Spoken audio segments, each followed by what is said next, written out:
దేశవ్యాప్తంగా సంచలనం సృష్టించిన దిల్సుఖ్నగర్ బాంబు పేలుళ్ల కేసులో నేడు హైకోర్టు తీర్పు వెలువరించనుంది. 2013 ఫిబ్రవరి 21న బస్టాప్లో మిర్చి ప్యాంటు వద్ద జరిగిన జంట పేలుళ్లలో 18 మంది మృతి చెందగా 131 మంది గాయపడ్డారు. ఈ కేసులో ప్రధాన నిందితుడు మహమ్మద్ రియాజ్ అలియాస్ రియాజ్ బత్కల్ పరారులో ఉండగా మిగిలిన 5 నిందితులకు ఎన్ఐఏ కోర్టు ఉరిశిక్ష విధిస్తూ 2016 డిసెంబర్ 13న తీర్పు వెలువరించింది.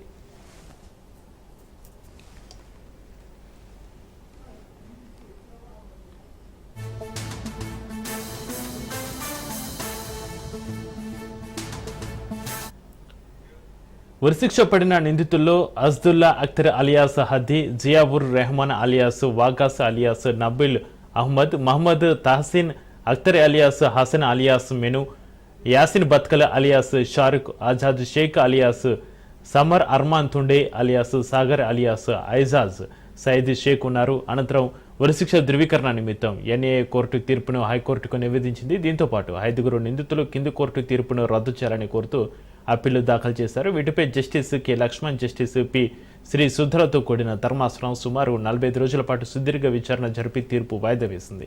నిందితుల అప్పీలు, కింది కోర్టు తీర్పు ధృవీకరణపై ధర్మాసనం ఇవాళ తీర్పు వెలువరించనుంది.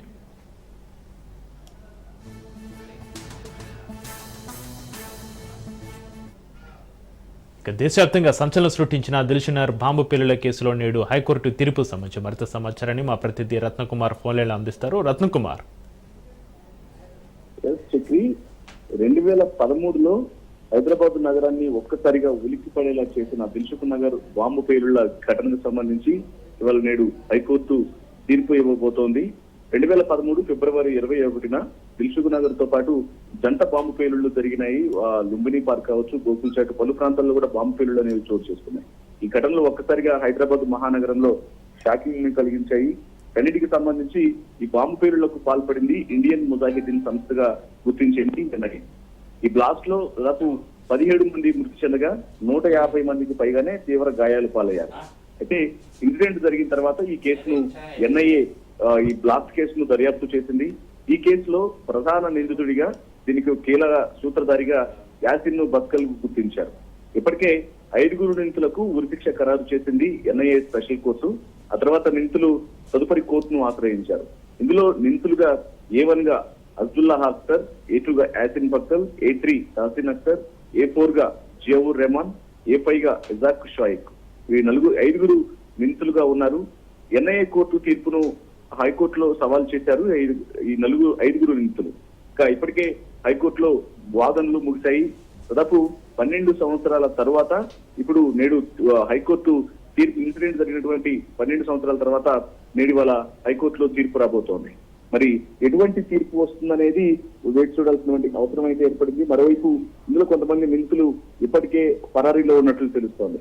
అయితే రత్నకుమార్, ఈ కేసులో ప్రధాన నిందితుడు మహమ్మద్ రియాజ్ అలియాస్ రియాజ్ బత్కల్ పరారులో ఉండగా ఇతని గురించి ఏమైనా వివరాలు తెలిసాయి? ఇందులో ఉన్నటువంటి నిందితులందరూ కూడా ఇప్పటికే చాలా స్పష్టంగా తెలియజేశారు. బాంబు పేలుళ్లకు పాల్పడింది ఇండియన్ ముజాహిదీన్ సంస్థ, అంటే ఉగ్రవాద సంస్థలకు సంబంధించినటువంటి వ్యక్తులుగా ఇప్పటికే వీళ్ళంతా టెర్రరిస్టులు అనేటువంటి విషయాన్ని ఎన్ఐఏ గుర్తించినటువంటి నేపథ్యంలో ఎప్పుడైతే కోర్టులు వీళ్లకు శిక్షలు ఖరారు చేసిన తర్వాత ఇందులో కీలక నిందితుడు సూత్రధారిగా ఉన్నటువంటి యాసిన్ బత్కల్ పరారీలో ఉన్నాడు. యాసిన్ బత్కల్ ఈ కేసులో A2 గా ఉన్నాడు. సో వీళ్ళు ఇతనితో పాటు మరికొంతమంది కూడా ఇప్పటికే పరారీలో ఉన్నట్లు తెలుస్తోంది. వీళ్ళందరి కోసం అప్పటి నుంచి కూడా ఒకవైపున పోలీసులు గాలిస్తూ ఉన్నారు. మరి వీరిని ఎప్పటి వరకు పట్టుకుంటారనేది ఒక ప్రశ్నార్థకంగా మారగా అసలు ఇప్పటికే వీళ్ళు ఎక్కడైతే ఎన్ఐఏ కోర్టులో ఉరిశిక్ష ఖరారైన తర్వాత దీన్ని సవాల్ చేస్తూ హైకోర్టులో పిటిషన్లు దాఖలయ్యాయి. సో ఇప్పుడు 12 సంవత్సరాల తర్వాత దీని మీద విచారణలో ముగిసిన అనంతరం తీర్పు రాబోతుంది. కాబట్టి మరి ఈ తీర్పుకు సంబంధించి అసలు ఏ రకంగా తీర్పు అనేది వెలువడుతుందనే ఒక ఉత్కంఠ అయితే మాత్రం ప్రతి ఒక్కరిలో నెలకొని ఉంది. Right, thank you Ratnakumar.